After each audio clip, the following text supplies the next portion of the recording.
Bom dia, boa tarde, boa noite. Para quem está chegando, seja muito bem-vindo. E para quem está retornando, bem-vindo de volta. Eu sou a Tia Lu e esse aqui é o nosso espaço de leitura compartilhada e bate-papo. Caso você goste do que acontece por aqui, lembre-se de se inscrever no canal, clicar no joinha e compartilhar esse vídeo com seus amigos para espalhar a palavra. Lembre-se também de verificar a aba sobre ou a aba comunidade para consultar a nossa agenda semanal de vídeos. Olá, pessoa linda que está aí do outro lado dessa telinha, tudo bem com você? Nos dando a honra de mais uma leitura compartilhada. Dessa vez aqui, ó, o livro aqui, Nosso Lar, o livro escrito pelo Espírito André Luiz, psicografado por Chico Xavier, faz parte da série A Vida no Mundo Espiritual, primeiro livro, e bora para a leitura na nossa parte 18 já. Então vamos lá. Capítulo 33, Curiosas Observações. Poucos minutos antes de meia-noite, Narcisa permitiu minha ida ao grande portão das câmaras. Os samaritanos deviam estar nas vizinhanças. Era imprescindível observar-lhes a volta para tomar providências. Com que emoção tornei ao caminho cercado de árvores frondosas e acolhedoras. Aqui, troncos que recordavam o carvalho vetusto na terra. Além, folhas caprichosas lembrando a acácia e o pinheiro. Aquele ar embalsamado figurava-se-me uma bênção. Nas câmaras, apesar das janelas amplas, não experimentara tamanha impressão de bem-estar. Assim, caminhava silencioso sob as frondes carinhosas. Ventos frescos agitavam-nas de manso, envolvendo-me em sensações de repouso. Sentindo-me só, ponderei os acontecimentos que me sobrevieram desde o primeiro encontro com o ministro Clarencio. Onde estaria a paragem de sonho? Na terra ou naquela colônia espiritual? Que teria sucedido a Zélia e aos filhinhos? Por que razão me prestavam ali tão grandes esclarecimentos sobre as mais variadas questões da vida, omitindo, contudo, qualquer notícia pertinente ao meu antigo lar? Minha própria mãe me aconselhara o silêncio, abstendo-se de qualquer informação direta. Tudo indicava a necessidade de esquecer os problemas carnais no sentido de renovar-me intrinsecamente e, no entanto, penetrando os recessos do ser, encontrava a saudade viva dos meus. Desejava ardentemente rever a esposa muito amada, receber de novo o beijo dos filhinhos. Por que decisões do destino estávamos agora separados, como se eu fosse um náufrago em praia desconhecida? Simultaneamente, ideias generosas confortavam-me o íntimo. Não era eu o náufrago abandonado. Se minha experiência podia classificar-se como naufrágio, não devia o desastre senão a mim mesmo. Agora que observava em nosso lar vibrações novas de trabalho intenso e construtivo, admirava-me de haver perdido tanto tempo no mundo em frioleiras de toda sorte. Em verdade, muito amara a companheira de lutas e, sem dúvida, dispensara aos filhinhos ternuras incessantes, mas examinando desapaixonadamente minha situação de esposa e pai, reconhecia que nada criara de sólido e útil no espírito dos meus familiares. Tarde verificava esse descuido. Quem atravessa um campo sem organizar sementeira necessária ao pão e sem proteger a fonte que sacia a sede, não pode voltar com a intenção de abastecer-se. Tais pensamentos instalavam-se-me no cérebro com veemência irritante. Ao deixar os círculos carnais, encontrar as penúrias da incompreensão. E que teria sucedido à esposa e aos filhinhos deslocados da estabilidade doméstica para as sombras da viuvez e da orfandade? Inútil interrogação. O vento calmo parecia sussurrar concepções grandiosas, como que desejoso de me espertar a mente para estados mais altos. Torturavam-me as inquirições internas, mas, prendendo-me então aos imperativos do dever justo, aproximei-me da grande cancela, investigando além, através dos campos de cultura. Tudo luar e serenidade, céu sublime e beleza silenciosa. Extasiando-me na contemplação do quadro, demorei alguns minutos entre a admiração e a prece. Instantes depois, divisei ao longe 2 vultos enormes que me impressionaram vivamente. Pareciam 2 homens de substância indefinível, semiluminosa. Dos pés e dos braços pendiam filamentos estranhos e da cabeça como que se escapava um longo fio de singulares proporções. Tive a impressão de identificar 2 autênticos fantasmas. Não suportei. Cabelos eriçados, voltei apressadamente ao interior. Inquieto e amedrontado, expus a Narcisa a ocorrência, notando que ela mal continha um riso. Ora essa, meu amigo, disse por fim, mostrando bom humor. Não reconheceu aquelas personagens? Fundamente desapontado, nada consegui responder, mas Narcisa continuou. Também eu, por minha vez, experimentei a mesma surpresa em outros tempos. Aqueles são os nossos próprios irmãos da terra. Trata-se de poderosos espíritos que vivem na carne em missão redentora e podem, como nobres iniciados da eterna sabedoria, abandonar o veículo corpóreo, transitando livremente em nossos planos. Os filamentos e os fios que observou são singularidades que os diferenciam de nós outros. Não se arreceie, portanto. Os encarnados que conseguem atingir essas paragens são criaturas extraordinariamente espiritualizadas, apesar de obscuras ou humildes na terra. E, encorajando-me bondosamente, acentuou: Vamos até lá. Temos 40 minutos depois de meia-noite. Os samaritanos não podem tardar. Satisfeito, voltei com ela ao grande portão. Lobrigava-se ainda a enorme distância os 2 vultos que se afastavam de nosso lar tranquilamente. A enfermeira contemplou-os, fez um gesto expressivo de reverência e exclamou: Estão envolvidos em claridade azul. Devem ser 2 mensageiros muito elevados na esfera carnal, em tarefa que não podemos conhecer. Ali estivemos minutos longos, parados na contemplação dos campos silenciosos. Em dado momento, porém, a bondosa amiga indicou um ponto escuro no horizonte enluarado e observou: Lá vêm eles. Identifiquei a caravana que avançava em nossa direção, sob a claridade branda do céu. De repente, ouvi o ladrar de cães a grande distância. Que é isso? Interroguei assombrado. Os cães, disse Narcisa, são auxiliares preciosos nas regiões obscuras do umbral, onde não estacionam somente os homens desencarnados, mas também verdadeiros monstros que não cabe agora descrever.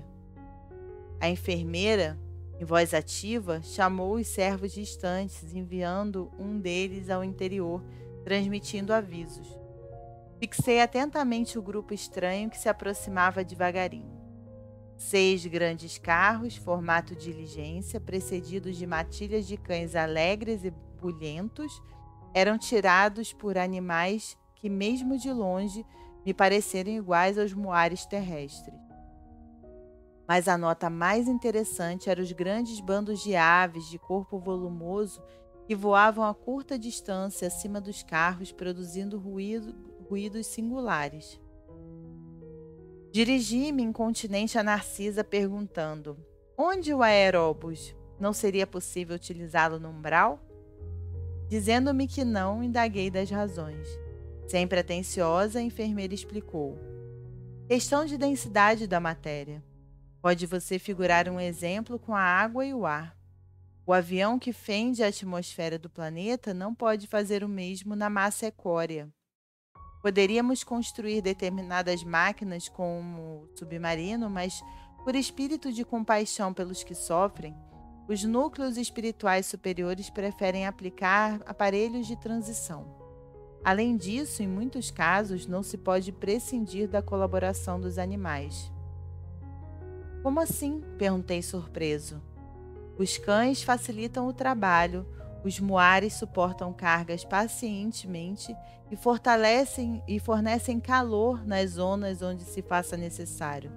E aquelas aves, acrescentou, indicando-as no espaço, que denominamos ibis viajores, são excelentes auxiliares dos samaritanos, por devorarem as formas mentais odiosas e perversas, entrando em luta franca com as trevas umbralinas.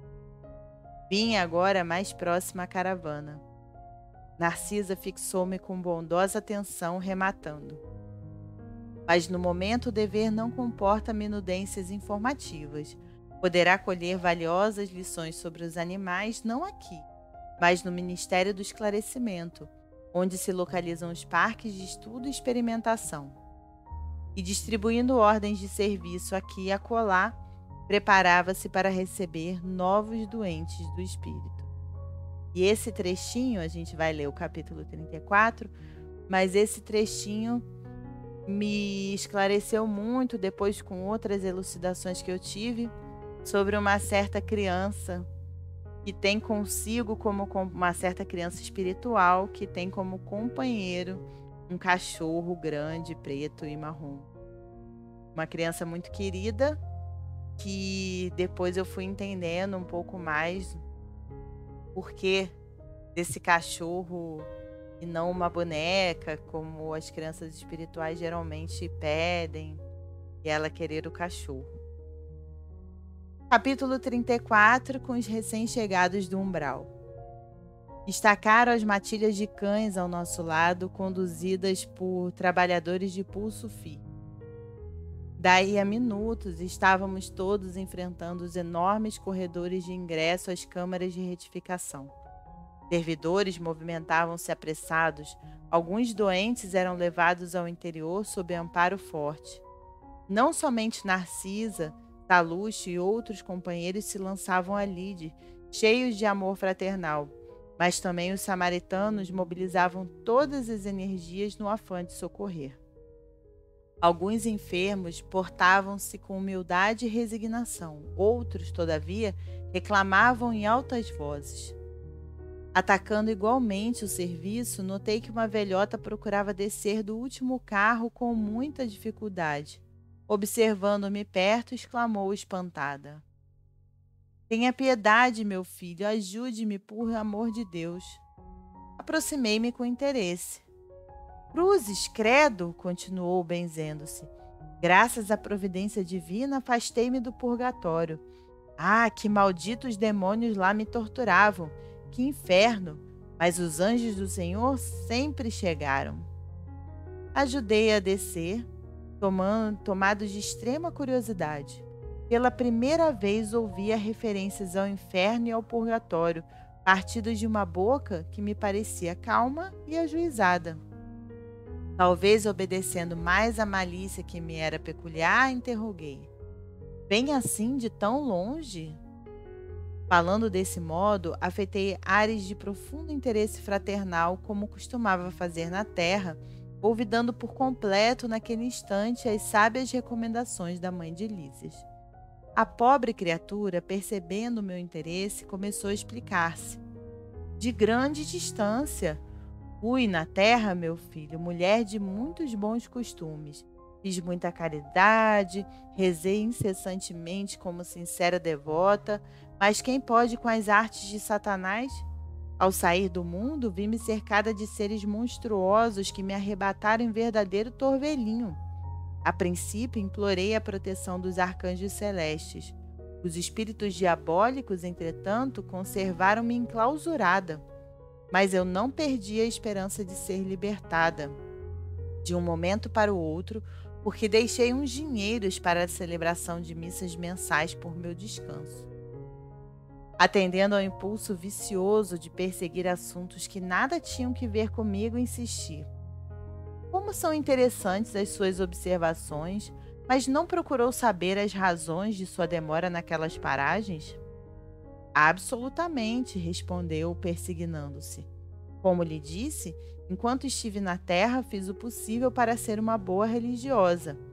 Sabe o senhor que ninguém está livre de pecar. Meus escravos provocavam rixas e contendas, e embora a fortuna me proporcionasse vida calma, de quando em quando era necessário aplicar disciplinas. Os feitores eram excessivamente escrupulosos e eu não podia hesitar nas ordens de cada dia. Não raro, algum negro morria no tronco para escarmento geral. Outras vezes, era obrigada a vender as mães cativas, separando-as dos filhos, por questões de harmonia doméstica. Nessas ocasiões, sentia morder-me a consciência, mas confessava-me todos os meses, quando o padre Amâncio visitava a fazenda. Depois da comunhão, estava livre dessas faltas veniais, porque recebendo a absolvição no confessionário e ingerindo a sagrada partícula, estava novamente em dia com todos os meus deveres para com o mundo e com Deus. Uma parte aqui, a psicografia foi feita em 1939, isso aqui é mais ou menos 1938, 39, ele data até como o início da Segunda Guerra Mundial. Essa senhora estava no umbral desde que desencarnou, e quando ela desencarnou ainda haviam escravos no Brasil. E ela não se deu conta de quanto tempo ela passou no umbral. A essa altura, escandalizado com a exposição, comecei a doutrinar. Minha irmã, essa razão de paz espiritual era falsa. Os escravos eram igualmente nossos irmãos. Perante o Pai Eterno, os filhinhos dos servos são iguais aos dos senhores. Ouvindo-me, ela bateu o pé autoritariamente e falou irritada. Isso é que não. Escravo é escravo. Se assim não fora, a religião nos ensinaria o contrário. Pois se havia cativos em casa de bispos, quanto mais em nossas fazendas. Quem haveria de plantar a terra, senão eles? E creia que sempre lhes concedi minhas senzalas como verdadeira honra. Em minha fazenda nunca vieram ao terreiro das visitas senão para cumprir minhas ordens. Padre Amâncio, nosso virtuoso sacerdote, disse-me na confissão que os africanos são os piores entes do mundo, nascidos exclusivamente para servirem a Deus no cativeiro. Olha a mentalidade dessa época, por isso que eu digo, as mentalidades das épocas, a falta de esclarecimento das épocas, né? Aqui já de uma forma já vista sob um outro olhar, inclusive do André Luiz, né? Pensa então que me poderia encher de escrúpulos no trato com essa espécie de criaturas? Não tenha dúvidas, os escravos são seres perversos, filhos de Satã. Chego a admirar-me da paciência com que tolerei essa gente na terra. E devo declarar que saí quase inesperadamente do corpo, por me haver chocado a determinação da princesa, libertando esses bandidos. Decorreram muitos anos, mas lembro-me perfeitamente. Achava-me adoentada havia muitos dias e quando o padre Amâncio trouxe a nova da cidade, piorei de súbito. Como poderíamos ficar no mundo vendo esses criminosos em liberdade? Certo, eles desejariam escravizar-nos por sua vez, e a servir a gente dessa laia não seria melhor morrer? Recordo que me confessei com dificuldade, recebi as palavras de conforto do nosso sacerdote, mas parece que os demônios são também africanos e viviam à espreita, sendo eu obrigada a sofrer-lhes a presença até hoje. E quando veio? Perguntei. Em maio de 1988. Ou seja, mais de 50 anos. Experimentei estranha sensação de espanto. A interlocutora fixou o olhar embaciado no horizonte e falou: é possível que meus sobrinhos tenham esquecido de pagar as missas. Entretanto, deixei à disposição em testamento. Ia responder, convocando-lhe os raciocínios à zona superior, fornecendo-lhe ideias novas de fraternidade e fé, mas Narcisa aproximou-se e disse-me bondosa: André, meu amigo, você esqueceu que estamos providenciando alívio a doentes e perturbados? Que proveito lhe advém de semelhantes informações? Os dementes falam de maneira incessante e quem os ouve, gastando interesse espiritual, pode não estar menos louco. Aquelas palavras foram ditas com tanta bondade que corei de vergonha, sem coragem de a elas responder. Não se impressione, exclamou a enfermeira delicadamente. Atendamos aos irmãos perturbados. Mas a senhora é de opinião que estou nesse número? Perguntou a velhota melindrada. Narcisa, porém, demonstrando suas excelentes qualidades de psicóloga, tomou a expressão de fraternidade carinhosa e exclamou: Não, minha amiga, não digo isso. Creio, porém, que deve estar muito cansada. Seu esforço purgatorial foi muito longo. Justamente, justamente, esclareceu a recém-chegada do umbral. Não imagina o que tenho sofrido torturada pelos demônios. A pobre criatura ia continuar repetindo a mesma história, mas Narcisa, ensinando-me como proceder em tais circunstâncias, atalhou. Não comente o mal. Já sei tudo o que lhe ocorreu de amargo e doloroso. Descanse, pensando que vou atendê-la. E no mesmo instante dirigiu-se a um dos auxiliares sem afetação. Você, Zenóbio, vá ao departamento feminino e chame Nemésia, em meu nome, para que conduza mais uma irmã aos leitos de tratamento. E assim a gente termina a nossa leitura de hoje. Eu espero que vocês estejam gostando. Cada trechinho traz uma reflexão, sempre lembrando da época que esse livro foi escrito. E caso você tenha interesse em adquirir, aqui embaixo tem meus links da Amazon para adquirir tanto a versão física quanto a digital. Aqui em cima tem um card com todos os trechinhos já lidos do livro Nosso Lar até o momento. E aqui embaixo também tem os meus links das minhas redes sociais, caso vocês queiram me seguir no Twitter ou no Instagram, tá bom? Espero que vocês fiquem bem e até o próximo vídeo. Um beijo enorme e tchau, tchau, tchau.